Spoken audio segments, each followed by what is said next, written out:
Good evening, everyone, and welcome back to Best Era Football. We are again in week number 5, and this is the Sunday night primetime game between the 1990 Kansas City Chiefs and the 1992 Houston Oilers. I know it says Texans there, and unfortunately they will be in Texans uniforms. Just have to live with that here in Best Era Football, that the Oilers will not be called the Oilers or in Oiler uniforms because the 1999 Titans are in the game, and the one team that you cannot move to Houston in Madden is the Houston Texans. You cannot change them to the Houston Oilers. So they are going to be called the Texans. Have to just imagine them in the great Oiler uniforms. But the roster is the Oilers. Trust me, Warren Moon is the quarterback of the team. Take a look at their stats. The Oilers right now have been better at running the ball. Oh, I'm sorry, that's defense. I was going to say that doesn't make any sense. But defensively, the Oilers actually allowed more on the ground than the Chiefs have. That does make sense.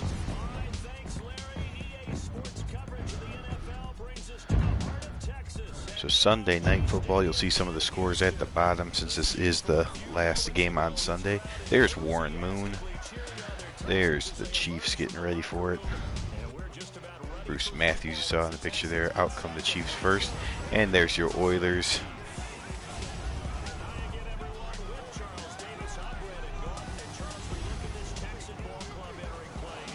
The Texans are in first place in the AFC South at 3-1. 1992 Houston Oilers leading their division.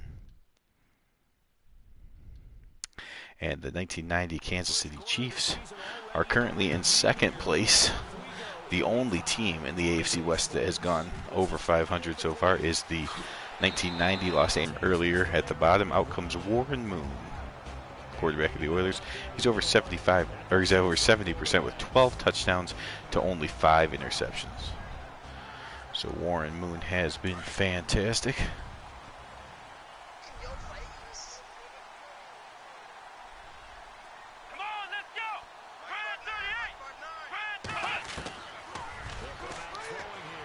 Warren Moon now over the middle, and that is complete. Warren Moon starts off with a quick 18-yard pass. That's to Curtis Duncan.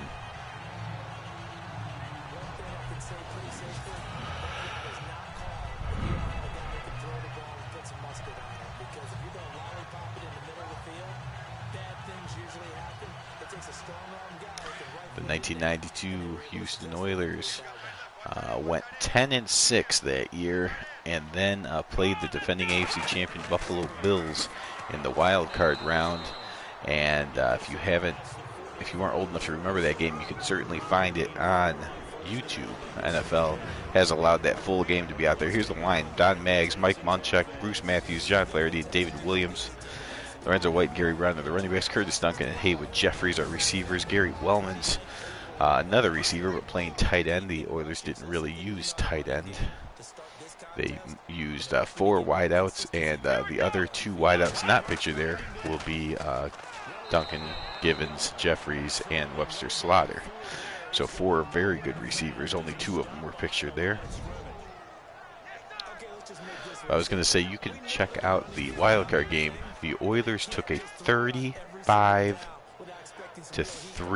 think it was 35. Was it 35-3 or 35-7?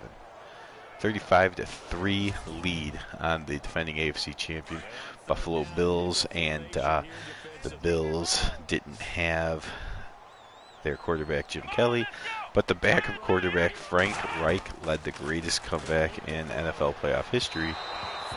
Came all the way back and beat these Oilers 41-38 in overtime. So if you want to see a comeback, check it out. 1992 AFC wildcard game, Houston Oilers, Buffalo Bills. The Texans send the punter out. As the first drive of the game stalls out, he's in the punt. And he gets it away, a directional kick going toward the sideline. And this one will not be returnable as it sails out of bounds. Now the Oilers were good for a few years So 92, 93, 91, any of them could have been picked. I just happened to pick 92. But out comes Steve DeBerg, the leader of the 1990 Chiefs. You see 4 touchdowns, 3 interceptions. So Steve DeBerg has much less. Oh, what is this formation from the 1990 Kansas City Chiefs? They will hand it off, and Todd McNair, the third back of the Chiefs, doesn't get much. Here is the lineup. John Alt, Dave Schott, Tim Grunhard, Dave Lutz, and Rich Baldinger across the line. Barry Word, Todd McNair, the running backs, Rob Thomas, Stephon Page, the wide receivers, and the tight end, Jonathan Hayes. Christian Okoye was not pictured there. Normally Barry Word and Christian Okoye are the 1-2 punch. But I forgot about the injury to Christian Okoye, so today it'll be Barry Word will be the bigger back, and Todd McNair, who gets carries anyways. They usually he gets a lot of third down plays. Does Todd McNair? He will get more than that today, as Christian Okoye is not there to help Barry Word carry most of the load. I was saying earlier, DeBerg 4 touchdowns, 3 interceptions. DeBerg doesn't have to put up big numbers for this team to win. The Houston Oilers, if Warren Moon is not putting up big numbers, they have no chance. It is definitely Warren Moon's. Well, I shouldn't say they have no chance. It's not like their defense is terrible or anything. But they need Warren Moon more than the Chiefs need DeBerg. There's Childress, nose tackle Al Smith, Johnny Meads, Eddie Robinson, and Lamar Lathan are the linebackers. Marcus Robinson and Bubba McNally, the safeties. Chris Dishman and Jerry Gray, the corners.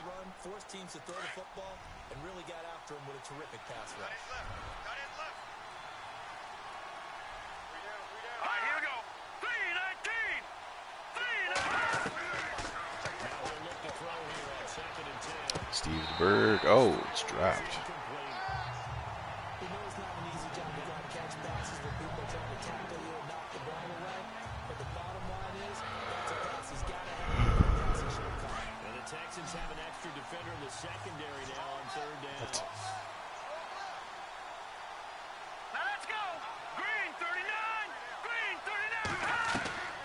DeBerg from the shotgun, 3rd and 10. Waiting, slings it low. Oh my gosh, it's intercepted. And Jackson lost his footing, otherwise that would have been a pick 6.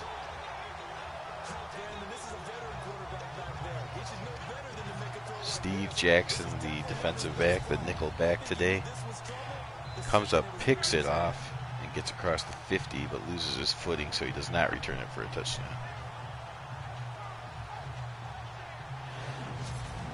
So Steve DeBerg throws his 4th interception of the year here in Best Era Football. Curtis Duncan, you see on the season, 18 catches, 359 yards. In real life in 1992, he had 82 catches through 16 games. Here he is, 18 through 4. So a little bit short of his pace of real life. But there's Warren Moon hanging in and getting the ball out, and that is the man we were just talking about, Curtis Duncan. 24-yard reception. That's his 2nd reception of the game. The Houston Oilers, to say the offense is what carried the team is a little bit disrespectful to the defense, who wasn't bad, but the offensive starters who they've shown already. Quarterback Warren Moon, Pro Bowler. Running back Lorenzo White, Pro Bowler. Wide receiver Curtis Duncan. Wide receiver Ernest Givens. Wide receiver Hayward Jeffries, all Pro Bowlers. Mike Munchak and Bruce Matthews, the left guard in the center, Pro Bowlers. Bruce Matthews, arguably top 4 offensive linemen of all time. Dan Salamula, Neil Smith, and Leonard Griffin are the defensive line that will have to deal with the offensive line. Percy Snow, Dino Hackett, Chris Martin, and there the man is Derek Thomas. And backers Cherry, Porter, Lewis, and Ross are the corners. Chiefs have a very good defense led by, of course, superstar Derek Thomas. They also have 2 Pro Bowlers at corners. So Derek Thomas, the all-world linebacker, and 2 very good corners lead the defense. And that's it for the Chiefs. That's their 3 Pro Bowlers on defense. They also have Nick Lowry, their kicker, is a Pro Bowler. That's it. Just 4. Whereas the Oilers, I already told you, 7 Pro Bowlers on offense. They also have 2 on defense, which I'll let you know if they. Oh no, we already went through them. Ray Childress, the defensive tackle, and Al Smith, the middle linebacker, are the Pro Bowlers on defense. So as far as Pro Bowlers go, the Houston Oilers have the advantage there. According to the Madden ratings, not counting home field, the Oilers are favored by 1 point. So rating-wise, Madden has them as 1 point better than the Chiefs. And best era football-wise, the Oilers are 3-1. The Chiefs are only 2-2. So Pro Bowlers, Madden ratings, and records so far in best era football all point towards an Oiler victory here. Play action pass. Warren Moon's going to go to the air again. He's got all kinds of time. The offensive line really working it. And I think that's Gary Wellman that comes back and makes a diving catch. Last week, 6 catches, 56 yards. On the season, he's already up to 24 receptions. So Wellman getting a lot of use. Partially because Madden forces you to start a tight end, and there is no playbook that you can throw in there for a computer team that will make him ignore the tight end. So he's probably a little quicker than most tight ends, but also smaller, which is probably hurts the running game a little bit for the Oilers.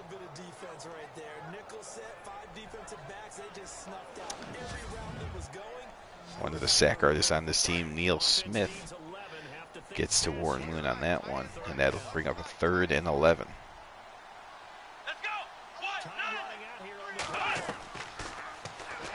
Moon waiting for somebody to get open. Now he slings it towards the end zone and nicely covered. That was Dino Hackett that went back in coverage and played it beautifully. And there you see the one game that has not been played yet, the 4-0 98 Vikings against the 2-2 85 Bears. That is the Monday night game here for Week 5. That will close it out. 10 plays run by the Oilers so far. This will be a special teams play now as Al Del Greco come in and try to put the field goal through. And he makes it. Del Greco on the year was 21 of 27, and he's good on that one.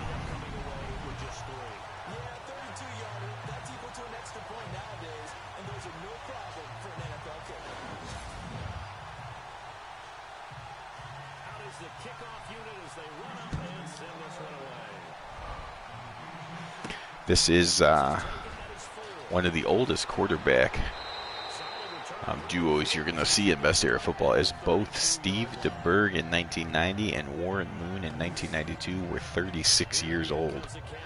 So a couple 36-year-old quarterbacks going at it today. DeBerg, 1 of 4, 24 yards, and that interception. Not the start that he wanted.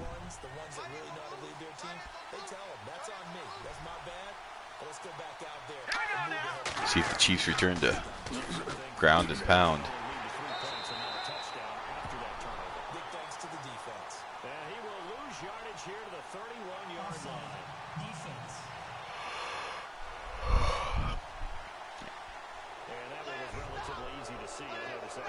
Okay, so I believe that was Christian Okoye on that carry. So Okoye is back. I thought he was back.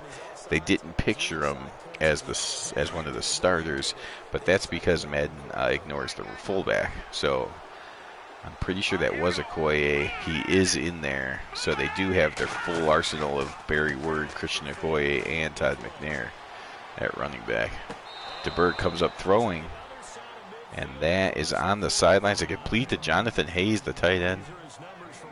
He has 21 catches on the season. Houston's going to challenge that. They don't think he got his feet in.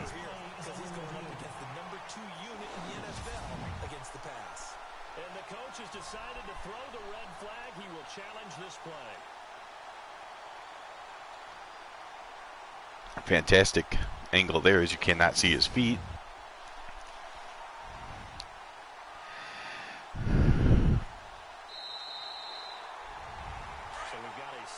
And that's going to be reversed, bringing up a 2nd and 5. DeBerg now from the shotgun. Moving around, in trouble now, and down he goes, sacked.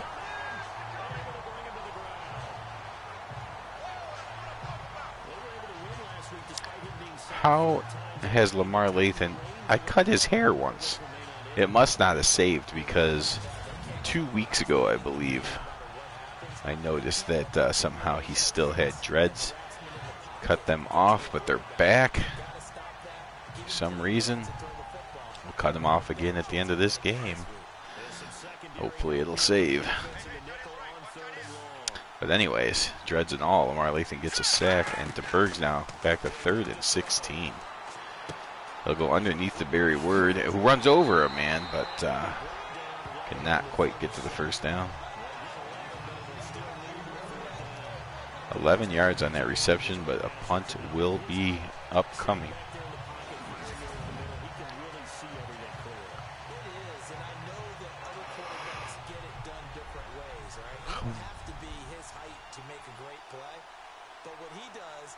Away having to make those slide steps in the pocket to find angles to throw the ball through. He just throws right over the top of it because he can see everything, and sometimes that saves time and gets the ball to a receiver quicker. Oh, and what a play on special teams here. This is going to be down inside the 5, all the way down at the 2. The rookie punter, Brian Barker, able to deaden the ball and get it down inside the 5. The Oilers come back out now in 1992. The Oilers, some statistics for you. The Oilers threw for over 4,000 yards while running for 1,626. They allowed 1,634 yards on the ground, so basically a wash as far as ground yardage. But in the air, they only allowed 2,500 yards while throwing for themselves 4,000. So about a 1,500 yard advantage as far as the aerial game goes. So a team that can throw the ball but also defend the pass. Just a couple of feet away from a safety. That could have been disastrous. And the Chiefs are looking for a safety here. 2nd 11. Moon's going to throw. Throws it into the ground. In case you're wondering, Chiefs threw for 32.67, allowed 32.41, so that's a wash on passing. But they had their advantage on the ground. They allowed 1,640 yards, about the exact number that the Oilers gained on the ground and gave up on the ground. But that's a safety. That is a safety as big number 57 on the Chiefs, who I'm blanking on for some reason. Is that Chris Martin? That's got to be Chris Martin. Let me double check. Oh, yep, Chris Martin comes up. Look at that. Comes off of his tackle right at the right time. Stops White. He never got the ball to the goal line, and that is a safety. And the Chiefs pull within a point with the safety. It is 3-2. To finish my other thought there, the Chiefs ran the ball for 1,948 yards and allowed the 1,640. So about a 300-yard advantage for the Chiefs, all on the ground, and a 1,500 advantage for the Oilers, all in the air. So out comes Steve DeBerg, and the Chiefs now only down by 1.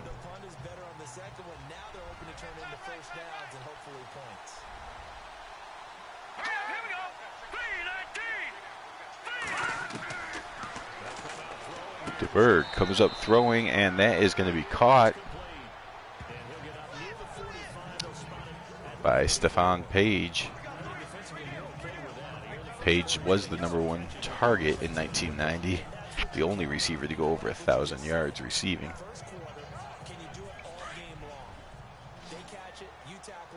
Stephon Page, actually an undrafted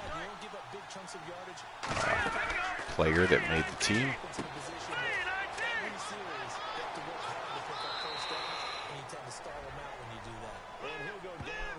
The screen pass over to McNair. He gets close, but just short of the first down. The Chiefs' offensive coordinator is Joe Pendry. Of course, the head coach is Marty Schottenheimer. He is known for being pretty conservative on offense, so this should be a run. It is a run to Barry Word, and he slams forward for the first down.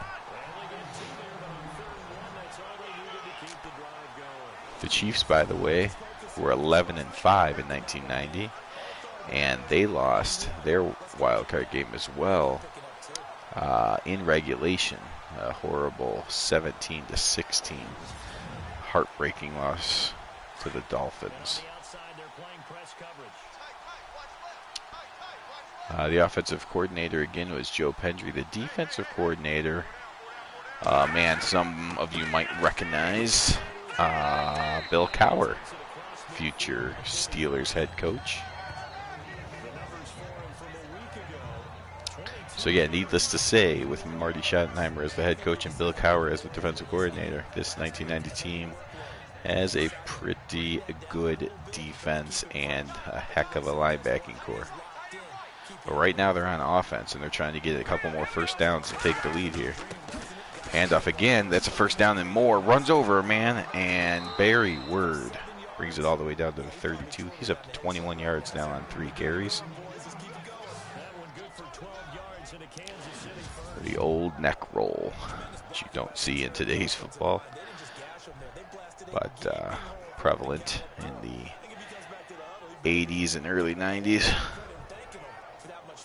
Jackson was the poor man that put himself in the way of that train. Now, it's not the Nigerian Nightmare, but that's who's back there this time. Barry Word's big enough on his own. But now it's the Nightmare's turn. He runs through one tackler, breaks another one, and finally a 2-man job brings him down. Koye's first carry, he gets 6 yards. Barry Word, a 242-pound bruising back, and then you follow up that with giving it to 253-pound Christian Okoye. Only 10 pounds heavier, but just because of the big pads that he wore, just looked like a, well, that's why they called him a nightmare.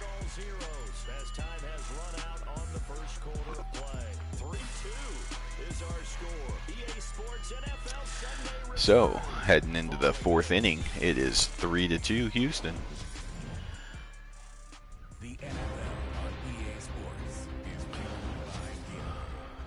Oh wait, it is not the Astros against the Royals. It is the Houston Oilers against the Kansas City Chiefs.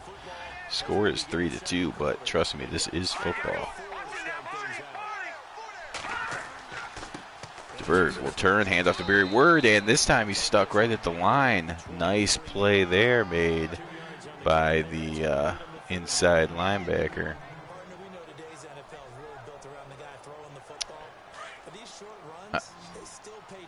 Eddie Robinson. Actually, Eddie Robinson is mostly a right outside linebacker. There's Barry Word, takes it off to the right, and this time he does get the first down before Al Smith brings him down. So the Chiefs doing what they did in 1990. Ball control offense, working the clock, trying to take the lead here in the second quarter. Play action pass, DeBerg's going to go to the air. Waiting forever. What a coverage sack by the Oilers. DeBerg had all kinds of time, but he doesn't generally force passes, and nobody got open, so he takes the sack. See if DeBerg missed anything or if nobody really got open. You see 5 Oilers out to cover 3 Chiefs. Only 4 Chiefs went out in a pattern, but they still had problems.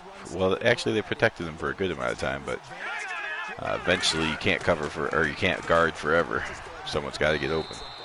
DeBerg just throws that one out of bounds, and he is now 4 of 9. 3rd and 20 here. This is a fairly difficult field goal. You might just look for a 5 to 7 yard pass. Instead, they'll move backwards as Alt jumps, and that will make it a 3rd and 25 and a very long field goal from this point. They do have a Pro Bowl kicker, and Nick Lowry was 34 of 37. But I'm sure he is asking for them just to go for 5 yards and forget the 25 yards for the first down. DeBerg's going for it all instead, and he gets his man. Touchdown. Beautiful pass by Steve DeBerg with a man coming in his face. The question was, will he go underneath for about 7 and get an easier field goal, or go for the first down? He goes for all of it, the touchdown, and Rob Thomas comes down with it 1-2. He's in. And the Chiefs and Steve DeBerg rewarded for taking a chance there. Nick Lowry now for the extra point. That's good. And the 1990 Kansas City Chiefs, the underdogs, take the lead 9-3. Look how short Lowry is. Long drive that time. 11 plays all told. And it winds up with the Chiefs hitting pay dirt. The kickoff team on the field now as they will send this one away. This fielded at the 2. 10-20 up to the 23-yard line. To the 23-yard line.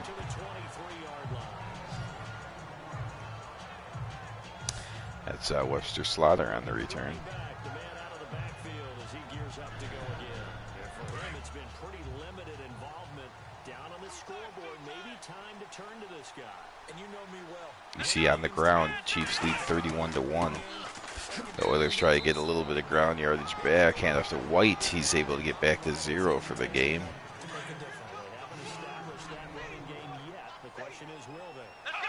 Well, the coaching staff's doing a good job upstairs. Foul away with it. Another handoff, or a pitch actually, and I'd say keep that in mind. They want to Harry Brown, who has had 3 carries for 11 yards, the more effective running back so far, comes up inches short of the first down, and now on a begins with the guy definite run situation for most teams. Let's see what the Oilers do. They will go ahead and run it, and they will get the first down and more across the 40. tight end in the direction they want to run the football. If they do that, So the Oilers come out and run the ball 3 straight time. Chiefs were not expecting that. it's not a very successful play. But he does it at a high level, doesn't he? Because This pace of play is definitely featuring the Chiefs and favoring the Chiefs, and that's who has the lead 9-3. See how long the Oilers are willing to play the Chiefs game here. looks like they're establishing a pretty good pattern here because they've been very heavy in the running game. Now, even though the Oilers would like to pass, it's not the Chiefs are easy to throw against, Plays in this drive, all 4 on the ground. as they have a lot of sack artists on that side of the ball and 2 Pro Bowl corners, so it won't be easy. None of these teams are best era football. They're all, good enough on both sides of the ball that you can't be one-dimensional. Horn moon from the shotgun. That's complete. No, it's incomplete. He only got 1 foot down. Their Oilers are blessed with very good receivers. I'm surprised that he was unable to get his other foot down. Just running with 2 big strides, I guess, to get to that ball. Unsuccessful. Could not drag the foot. This is away in a very Here's the good punt kick. and out of bounds at the 6-yard line. Very good punt from Craig Montgomery, 4-year veteran. 3rd round draft pick in 1988 of the Houston Oilers. So he made it. I don't know if the 3rd round is ever worth it for a punter, but that was a good punt there.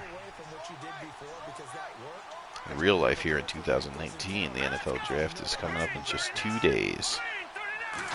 And my Bears don't have a 1st round pick, but it's still exciting to see what the other teams do.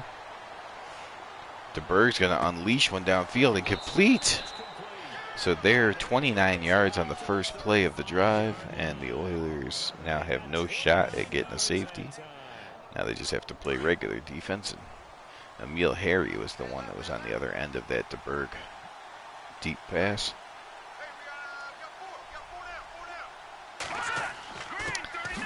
There's a handoff to Barry Word, and Al Smith, the Pro Bowler, was there to meet him. Now, the Kansas City Chiefs of 1990 actually had no Pro Bowlers, but they had some people have good years. Steve DeBerg threw for 3,400 yards, 23 touchdowns, and only 4 interceptions. Barry Word went over 1,000 yards. Okoye added another 800, but nobody was a Pro Bowler. The offensive line is a mixture of veterans and rookies. Rookies on the inside, veteran tackles. Dave Lutz is also a veteran right guard, so really just 2 rookies in the middle and 3 veterans surrounding them.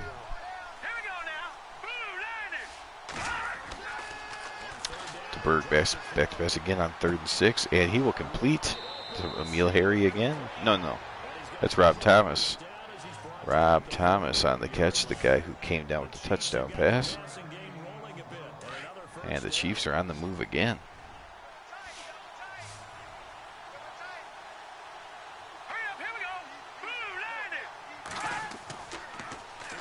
Play action pass to Berg. Is he going to go for it all? He's got the protection. He wanted to go deep. Now the protection finally breaks down, and DeBerg's sack. That is at least the second coverage sack from the Oilers. As DeBerg is not wanting to pull the trigger on some of these passes. 2nd and 23, he'll just turn and hand it off. And Christian Okoye will put his head down and just slam forward, getting a lot of those yardage back and getting it to a 3rd and 10.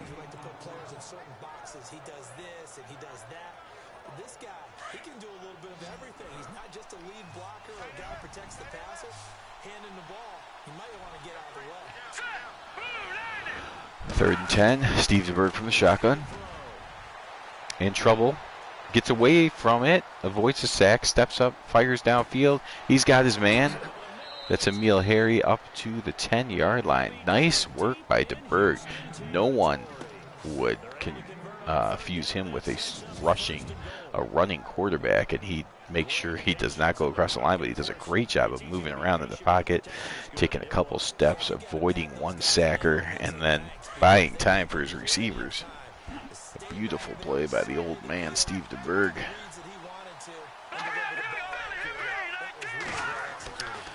DeBerg turns, he'll hand it to Christian Okoye, and the Oilers are all over that. They saw that coming. And even though they saw it coming, though, the Chiefs, again, it's just a clock-destroying drive for the second time here. It feels like the second quarter, the Chiefs' offense has been on the field the entire quarter. And it's gone from a 3-2 Oilers lead to at least 9-3, and the Chiefs looking for more. 3rd and goal. DeBerg's going to throw it. He's not going to get it away. He's going to get sacked back at the 17-yard line by Smith. That is Doug Smith, the other defensive tackle that shares time with Lee Williams. Jeff Alm, Lee Williams, and Doug Smith, in fact, combined to start the 16 games there, whereas the All-Pro Ray Childress was the other defensive tackle that started every single game. And the Chiefs will call it right before the 2-minute warning, and it is good. Nick Lowry comes through, and the Chiefs, who've had the ball for the entire second quarter, basically, have put 10 points on the board and now have a 12-3 lead over the Houston Oilers. Remember, these Houston Oilers came in first place. The Chiefs were a half a game out in their division, so if the Chiefs hold on to this road victory, they will find themselves in a tie for first place. And the Houston Oilers, let's see here, they'll still be better than the Jags and Titans. And who else is down there? The Colts only have 2 wins. Nobody else in their division is over 500, so even with a loss, the Houston Oilers at 3-2 would still be in first place. So I think now you try and mix things up a little bit. Get the ball in the hands of some other people, find some other playmakers, but always let the defense. Warren Moon now from the shotgun. See if he can get some passing game going. He does. That's Haywood Jeffries. Warren Moon now 6 of 10, 77 yards. The Chiefs have done a great job, mostly just by ball control and keeping Warren Moon on the bench. But they've done a great job containing this Oilers pass offense. There's Warren Moon, goes up top, and for the second time, his receiver's unable to drag the foot. The first one was completely a receiver's fault. That one, maybe Warren Moon had it too close to the sidelines, but still a normal catch on the first one, and a good to great catch there. Could have helped a lot. And now Derek Thomas confuses Warren Moon by going back in coverage, which gave Warren Moon the time to get the play off, but Then Derek Thomas was back there causing havoc in the passing lanes. So 3rd and 10 here. Warren Moon gets the ball, gets rid of it quickly, but it's dropped.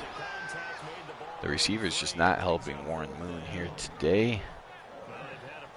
And the Chiefs are able to get the ball back as the Oilers have the ball for a total of 31 seconds. And the Chiefs had the ball to start the second quarter, drove down the field, got the touchdown. Oilers had it for about a minute and a half, gave it back to the Chiefs, a long drive for a field goal. Now the Oilers get it a 3 and out, another about 30 seconds. Or I'm sorry, 4 and out. And now the Chiefs have the ball again. An entire second quarter completely dominated by the Chiefs so far.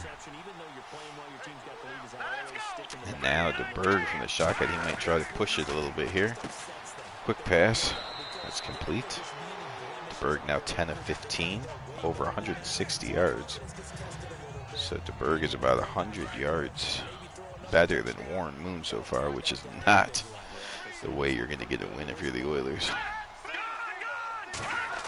DeBerg with nobody else back there. Quick throw, incomplete. 1:03 left in the half. DeBerg from the shotgun for the 3rd straight time. So the conservative Chiefs are going a little bit aggressive here. And that is complete. And there is an injury. So that will cost the Chiefs a timeout. They may have called one anyway. So not a big deal. Hayes with his 2nd reception.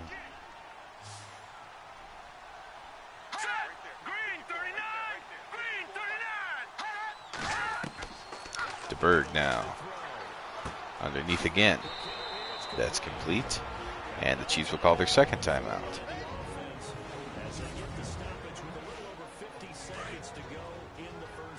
Stephon Page's 2nd catch.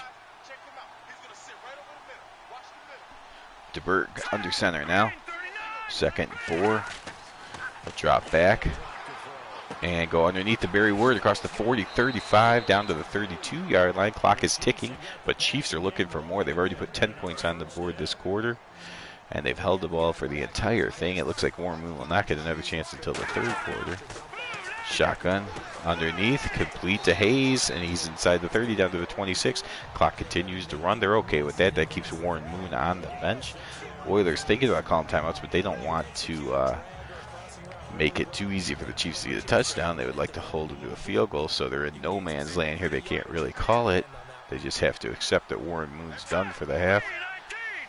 And the Chiefs take it all the way down to 13 seconds. Then DeBerg fires downfield. He's got a man and a touchdown. Absolutely perfection as far as Marty Schottenheimer's clock management there. DeBerg hits Emil Harry. They get a touchdown. They put 3 scores on the board in the second quarter and leave the Oilers with just 9 seconds. So an absolute domination of a second quarter, really. 17-0 Chiefs here in the second quarter. And the time of possession's got to be somewhere around 12 and a half or 13 minutes to the Chiefs, and maybe 2 at the most to the Oilers. The kickoff unit is out on the field, and they will send this one away. Now, if a team had to go one-dimensional and just air it out from the shotgun, there's few you'd want to do it more than Warren Moon and this group of receivers. So at least that's the positive if you're an Oilers fan. On this play, of course, they just have to kneel to get into the locker room. Nothing you can do with 6 seconds. Nothing good anyway. Warren Moon takes the knee, and we will go into the locker room. The Oilers took the lead 3-0.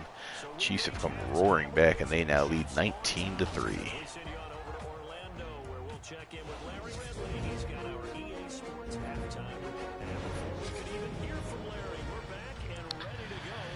And the Chiefs will get the ball, and the last thing the Oilers need here is another 7 to 8 minute drive from the Chiefs. They need desperately to get a 3 and out and get their offense back on the field.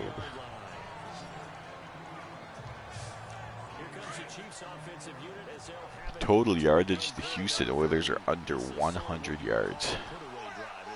Sensational game plan and execution by the Chiefs so far. Play action pass to Bruce can go to the air to start the second half. And gets rid of it right before he got sacked. It looks like he just kind of underhanded it through it, but no grounding is called.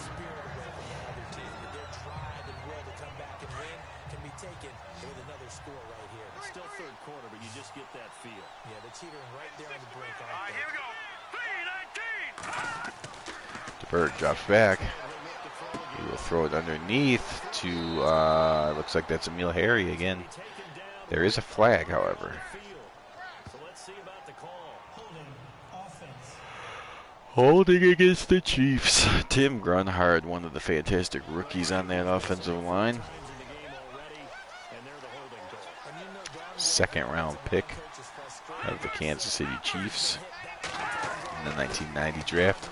And so they're on second and 20. They'll hand it off to Barry Ward. He gets a couple yards back, but that sets up a long 3rd and 17. Looks like the Oilers are comfortably going to get the ball back early in the 3rd quarter. Sometimes with the running game, you just got to stick with it. Look, it's the 3rd quarter, no time to panic. That also doesn't mean DeBerg will hand it off, not taking a chance here. And Barry Ward gets a couple more yards, 5 more in fact, and the Chiefs are okay punting.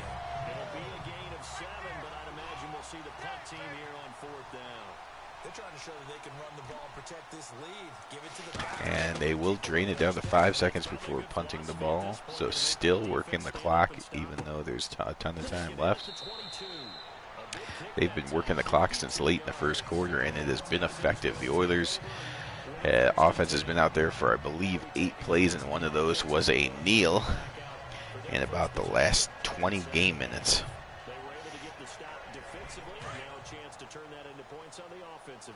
Can you imagine what the grease board looks like at the half? Because a couple big guys on the edges for the Oilers as it looks like they're going to run, but instead Warren Moon throws out of that formation and completes the one receiver he had out there, Haywood Jeffries, for a 1st down.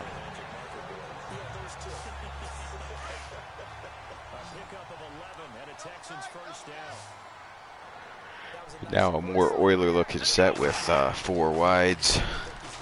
Throws underneath, that's complete.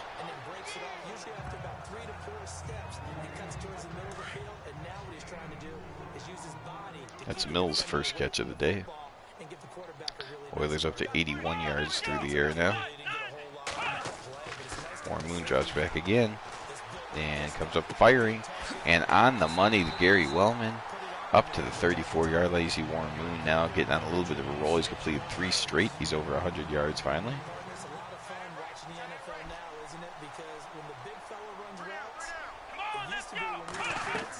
Warren Moon, he'll fake that and throw it downfield and complete again up to the 15-yard line. There is a flag, though. And it will be holding. And that's against the all-world center, Bruce Matthews.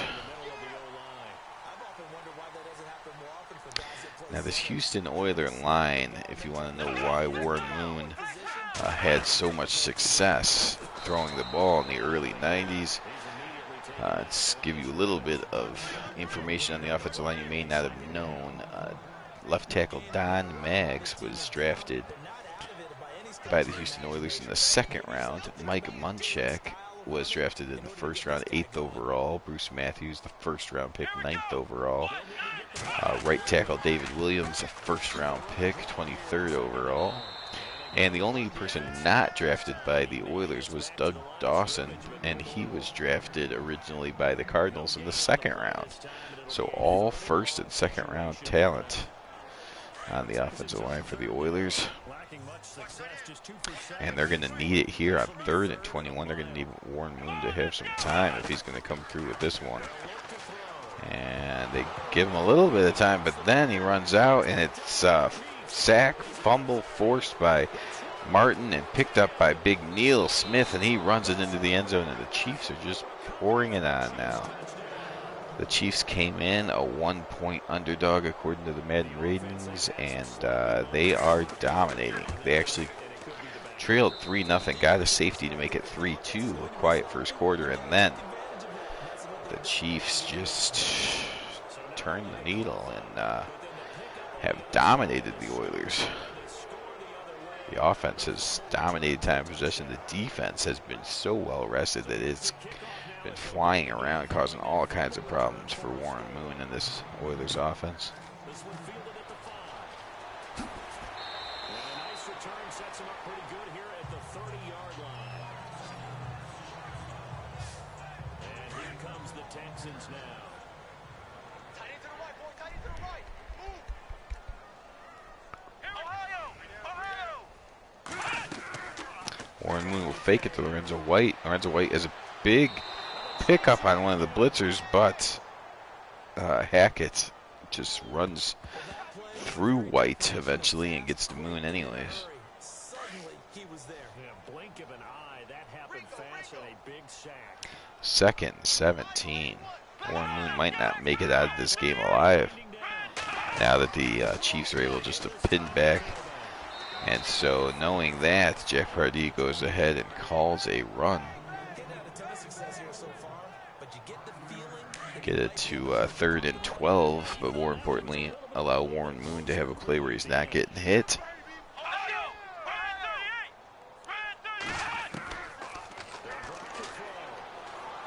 Warren Moon gets hit again from behind, and Neil Smith, the man who just returned a fumble for a touchdown, gets his 2nd sack of the day. And the Oilers will have to punt on 4th and 20. We're halfway through the 3rd quarter. Chiefs lead by 23 points. The punt team on now as this one's sent away. Fielded just inside the 30. That'll wind up being a 50-yard punt, though they do get 10 back on the return. And it's Chiefs football. Real Harry with a 10-yard return. And DeBerg, who's having a good day now. He started off with an early interception, 1 of 4, but since that time, he's 14 of 18 with 200 yards and a couple touchdown passes. High formation now. The Chiefs are going to continue to work on the clock as they have ever since the start of the 2nd quarter. Koye there gets just back to the line of scrimmage.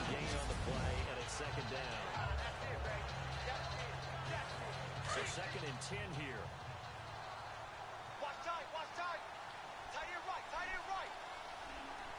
Yes, it is. It has turned into a blowout for sure. It was. The Oilers actually had the lead in this game, 3-0. But the Chiefs' offense has been impressive as far as holding on to the ball, just taking all the time off the clock in the 2nd quarter while putting up 17 points, and then it just continued here in the 3rd quarter. DeBerg now on 3rd and 9. Completes his pass, but the Oilers do tackle Ward short of the 1st down. So Warren Moon will get the ball back with about 5 minutes to go. These Oilers can put up points. They haven't shown it yet, but if they can just get Warren Moon some time back there and he gets into a rhythm, the game might not be over yet. The Nigerian Nightmare, Christian Okoye, was in fact a beast.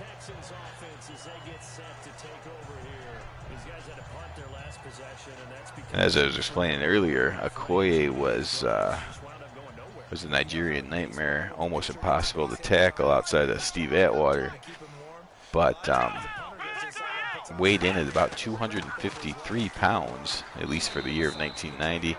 But the other running back, the one that actually led the team in running backs, Barry Word, he comes in at 242 pounds, so he's only 10 pounds lighter, a little quicker, but getting pounded by Word and Okoye all day long, it definitely wears down the defense.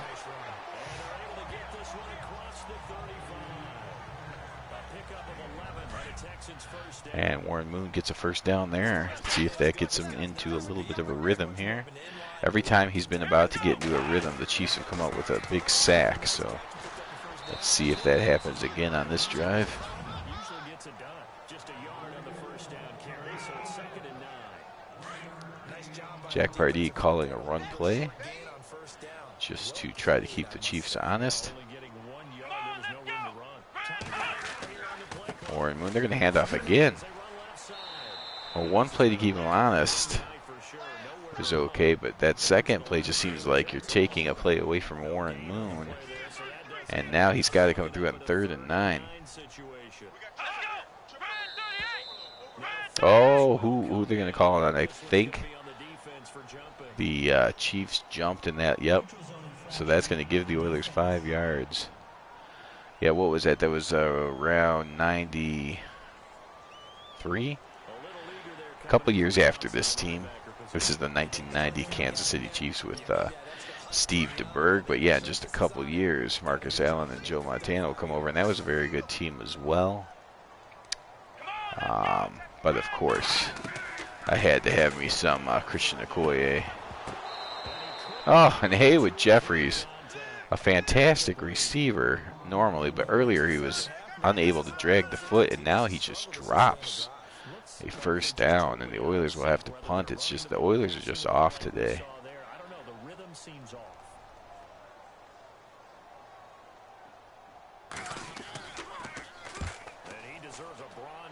Yeah, I think I told you before that I'm definitely a Bears fan, but my favorite player all time growing up was John Elway, so that made me a pretty hardcore Broncos fan for a while. Now the Broncos are just another team because Elway's gone. I mean, I know Elway's still in the front office, but once Elway's not on the field anymore, it's like, Broncos. I mean, maybe for nostalgia or whatever, I'll still root for him, but I don't really care. But back then, yeah, the Broncos were definitely my second favorite team because of Elway. And when Montana went there with the Chiefs, those Montana versus Elway games were quite intense and amazing to watch.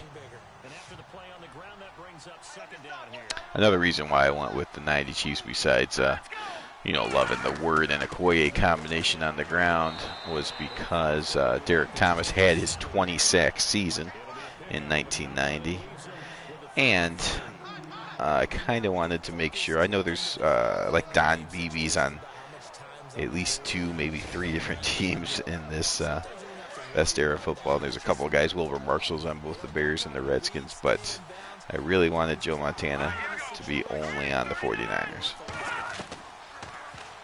Also, Deion Sanders, I wanted only on the Atlanta Falcons. Yeah, Derek Thomas, the greatest of all time. And there you see, that's a drop pass, but mostly because the Oiler was able to get a hit on him. So the Oilers defense has gotten off the field the last couple of drives, but the Oilers offense still can't do anything. Now in the afternoon game, the Seattle Seahawks were down 20, I think it was 26 also. It was either 23 or 26 nothing. They came all the way back and made that a very interesting game. We'll see if the Oilers can do the same thing.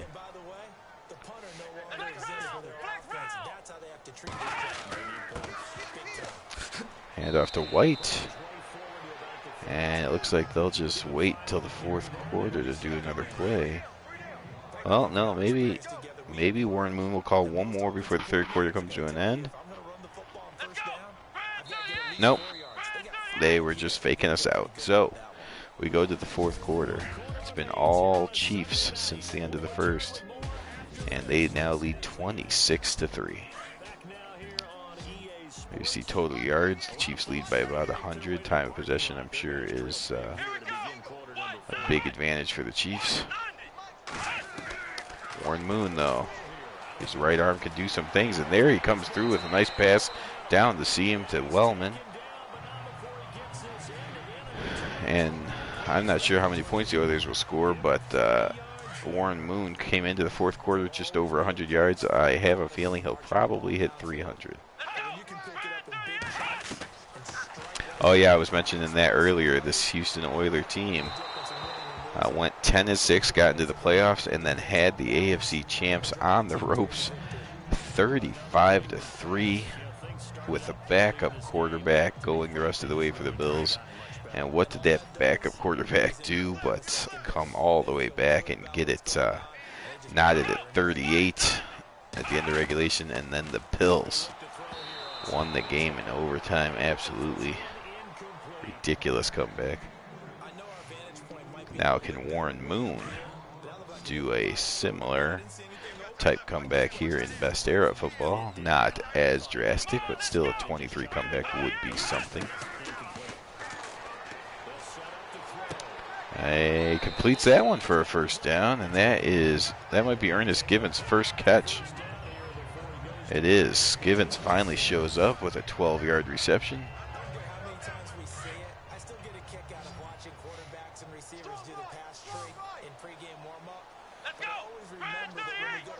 That was one of the most unbelievable games I've ever seen as well.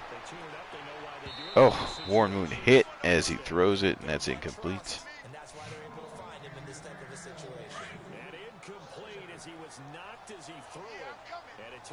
There's Albert Lewis, the all-pro corner. Looks like they put him on Duncan. Warren Moon will go. Whoa! So that hit Dino Hackett in the hands. He couldn't catch it, but then as he was flipping around backwards, it hit his foot. Went back up in the air and almost was a circus interception, but it fell harmlessly to the ground. Field goal's not really good enough down by 23. The Oilers will be playing for it on fourth down, I believe. So 2 chances for Warren Moon here. He will step up and throw that into the ground. So let's see what Pardee is thinking.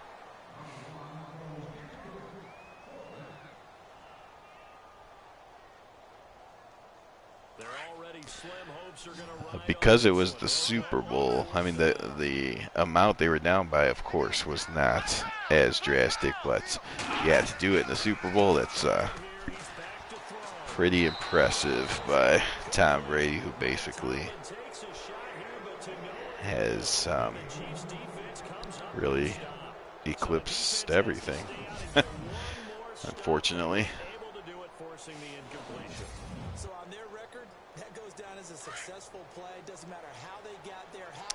So the Oilers did have to play for it at fourth down, but as you saw, incomplete.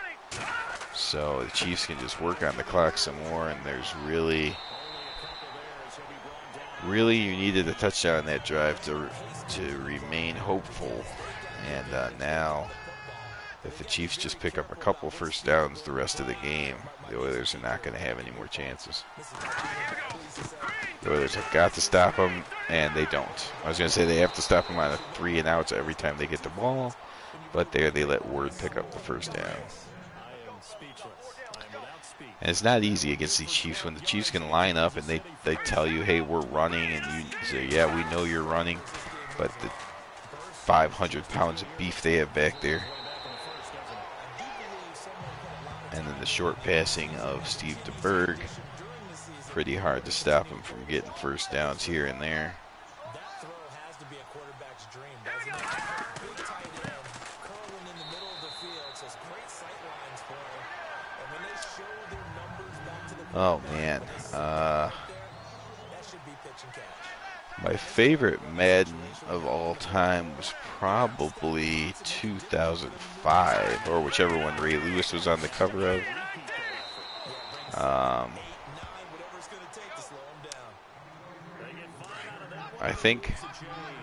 I actually think Madden 18 is not bad. You have to mess with the attributes, and you have to do a lot of manipulating of the ratings, which I've done for this roster, obviously. But even with the regular guys, you still have to go through and do a lot of manipulation, or download a roster where that's been done already. But it actually plays pretty well, especially like this, computer on computer. But even, human against computer plays pretty well, but there's problems. 19, I've heard, is just a disaster, and everything I've seen, it looks like a disaster. Speaking of disasters, Steve DeBerg, all he's got to do is run out the clock, and instead he throws a pick six to Lamar Lathan, the man who somehow has gotten the Week 5 maintaining the long hair. I will be cutting that at the end of this game. I thought I cut it at the end of week 2, but somehow he either grew it back in 3 weeks, or I was just misremembering. Lamar Lathan actually on 2 teams in Best Era Football. He's also on the 96 Carolina Panthers. But he comes up with maybe a game-saving or hope-saving interception return right there. Yeah, so favorite Madden, 2005, probably my favorite all time. I liked the one, so just because I like and appreciate defense, I think I liked 2010, even though it was completely broken. That was the one where like Brian Urlacher and any above average linebacker could jump about 12 feet and pick everything off. And so I liked it only because the defenses were so dominant, and I like defense. But it was not a good simulation football game. It was just because I like defense, so I liked the game. And then I think it was 16. Was 16? I can't remember which one. The year where that jump catch ruined everything. The year before that, I think, was decent. Maybe it was Madden 25. I think I like that one just because you could play with a lot of the legends, and it wasn't completely broken yet. And then that jump catch thing came out, and it was broken for a few years. And I actually think Madden 18 fixed a lot of things, but then came up with a couple other problems. But again, if you do some roster manipulation with the attributes especially, not so much the ratings even, but just the they have way too many guys that have what is it? Gosh, I can't think now. They have way too many guys that have the high motor trait. That's one of the big ones. If you turn that off for basically everyone, because the problem with that is it makes like a 69 running back 70% of the time he's as good as the 92 running back because he has a high motor. So he, for that play, plays like a 90 running back. And I guess I understand the idea of it was like, okay, this guy could play above his rating, but they put it on so many players that there was no difference between the good and the bad, or the good and the average running backs. But again, if you check out Operation Sports, there's a lot of people that I didn't come up with all this stuff myself. There's a lot of people that did testing and stuff and found out which attributes were kind of broken. And if you fix them, Madden 18 is actually a pretty good game.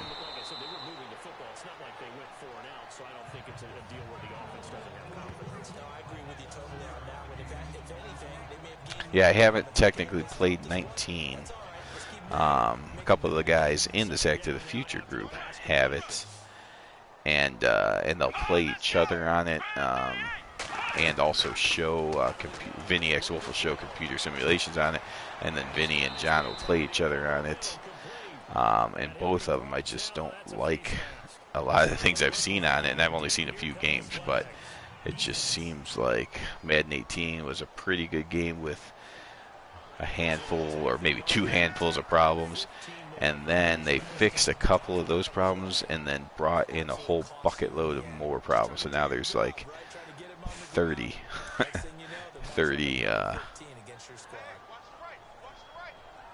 severe problems with it, and I just am afraid that it might be a lost cause, but I'm really hoping that maybe in Madden 20, because they finally are getting so much bad press, that maybe it's enough to actually make them do something. But we'll see.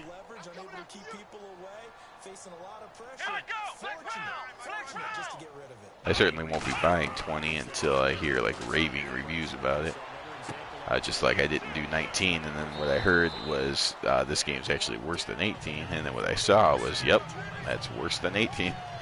Why would I buy it?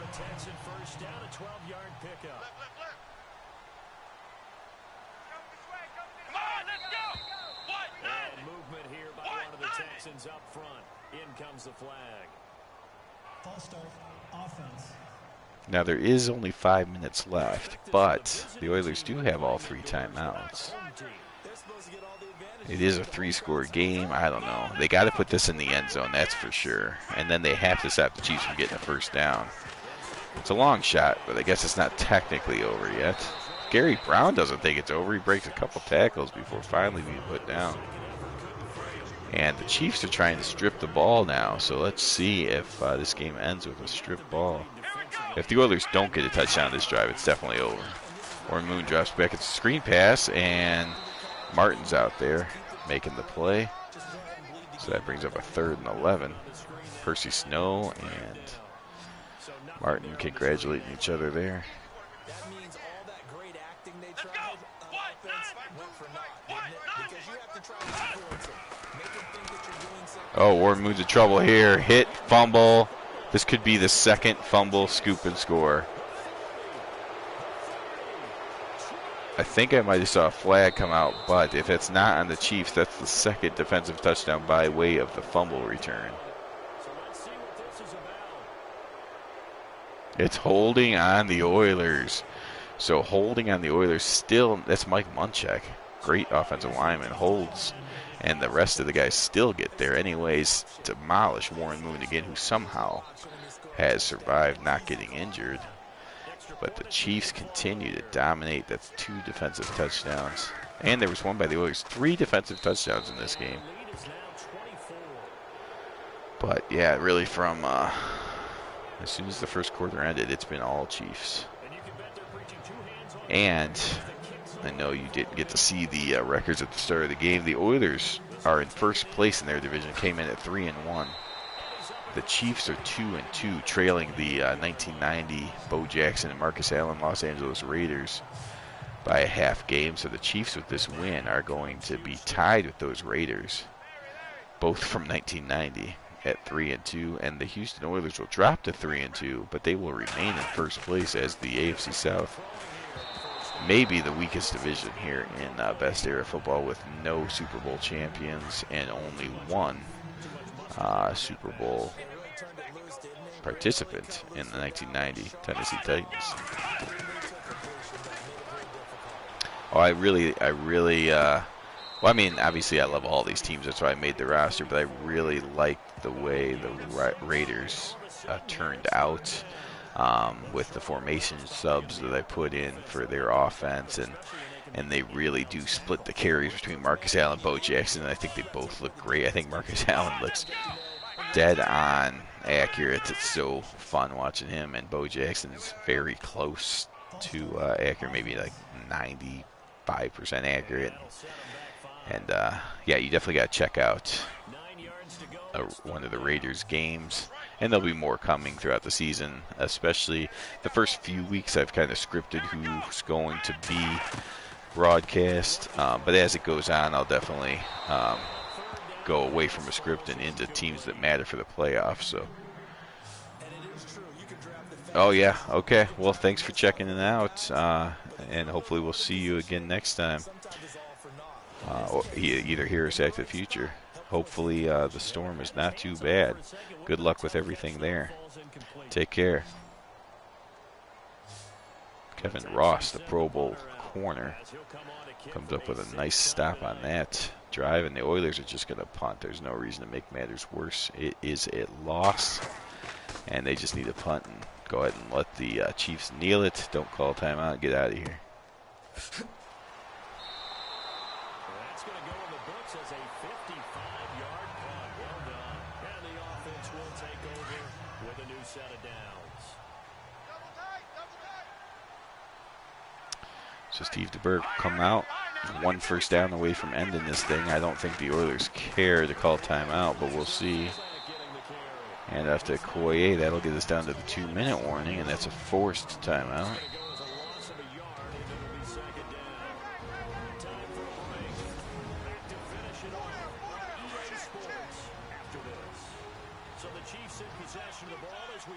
So the next broadcast will it might be, if Sack to the Future is not ready to go by Thursday night, then we'll actually broadcast on Thursday night.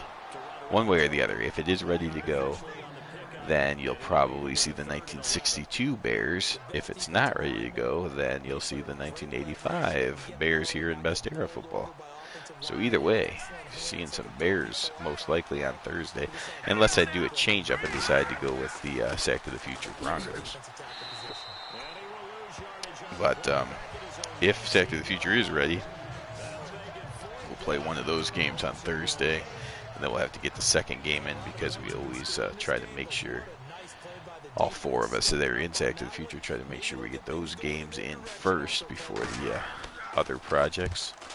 So if it's ready, you might not see Best Era Football for another week or so before that Vikings and Bears game comes to you. But if Sack to the Future is not ready, then I'll certainly bring it to you on Thursday.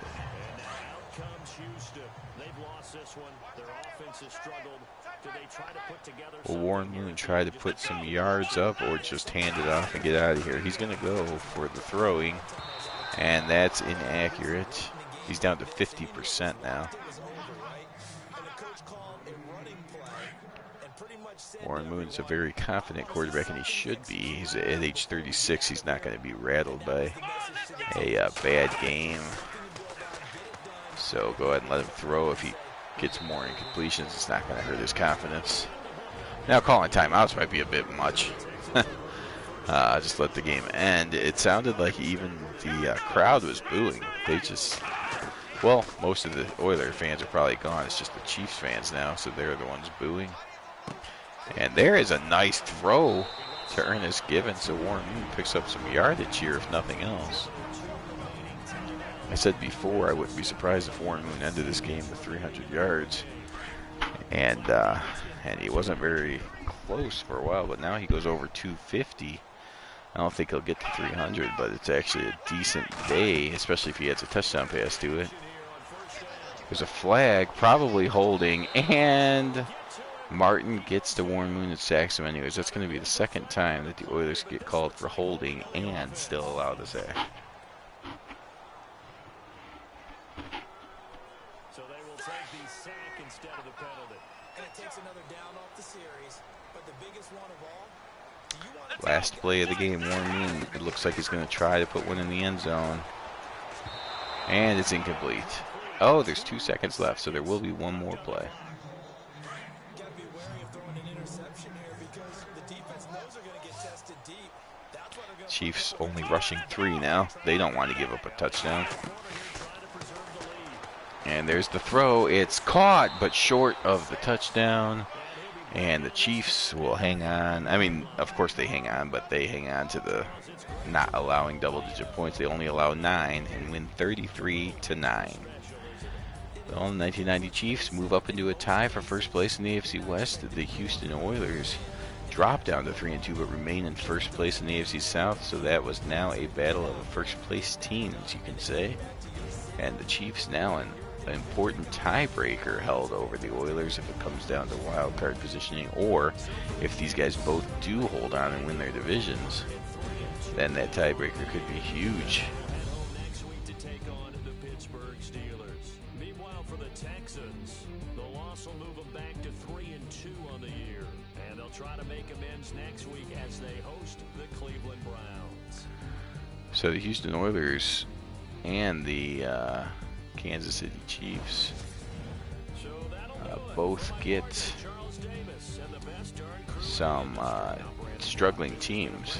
Both the Browns and Steelers are 1-4, and that's who these two teams are going to be playing next week. So in theory, both these teams could be 4-2 at the end of next week, but it's best era football. Every game you're playing a playoff team, so you cannot count the wins before playing the games. Hopefully neither one of these teams do that. Otherwise, they will be 3-3. But we'll see. Thanks for joining, everyone. And come back within the next week to see the last remaining undefeated team in Best Era Football take on my favorite 85 Bears and see if they can defeat the Monsters of the Midway, or if the greatest defense of all time, in my opinion, again, I am a Bears fan, can shut down one of the greatest offenses of all time. We will be back within a week with that game, and hopefully before that even with some Sack to the Future. Thanks for watching, everyone. Have a good night.